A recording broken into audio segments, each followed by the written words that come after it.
Good morning, students. Today we're going to look at solutions to Math 1025. This one deals with solving an equation using a process called cross multiplication. It comes from page 77 of chapter 5 in book 2.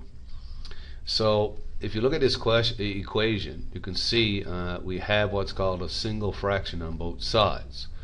And when you have a single fraction on both sides, then you can cross multiply. What I mean by single fraction is this. If I had something like this,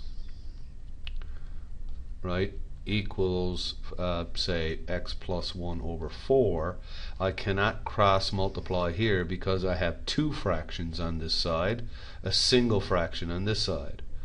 So you cannot cross multiply. You can only use cross multiplication when you have a single fraction equal to a single fraction. And in this case we do. And cross multiplication means exactly that. You multiply the top of one by the bottom of the other, and you multiply the other top by the other bottom. Okay, so denominator times numerator. Doesn't matter which order. I can do this one first. Say 2 times x equals 3 times 50 subtract x. Or I could have said the other way. I could have said 3 times 50 subtract x first equals 2x. Either or, okay, makes no difference. Now, when I'm solving this, you have to use brackets when you have a binomial. See the binomial here? I have two terms called a binomial. And when I'm multiplying to 3, it means I have to multiply to 3 by both the x and the 50. So rather than do it, I write it like this: 3 out open bracket, and put in your binomial, then close your bracket. And that reminds you to do the distributive property. First one is simply 2x, but this reminds us to do this. Multiply to 3 times 50, which is 150, and 3 times the minus x, which is minus 3x.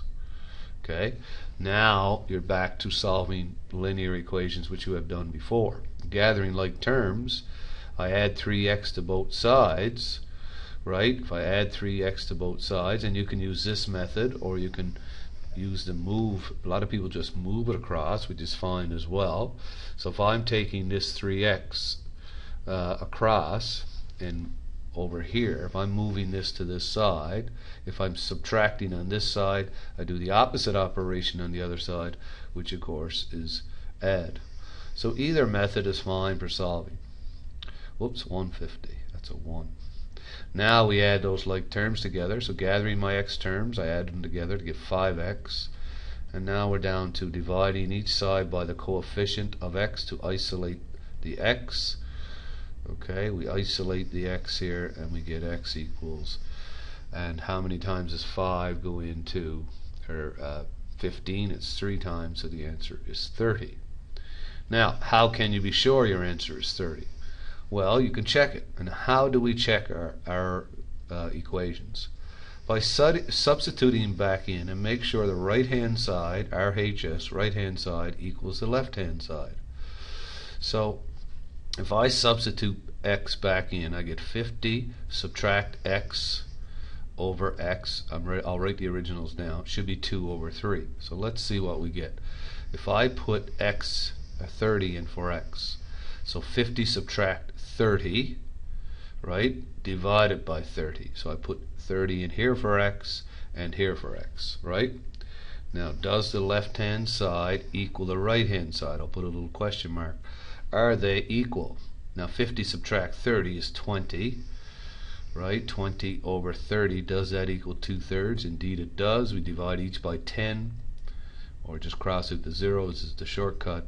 So yeah, they're equal. So we know our answer is correct. Okay, so there's a complete solution for exercise D on page 77. That's it for now.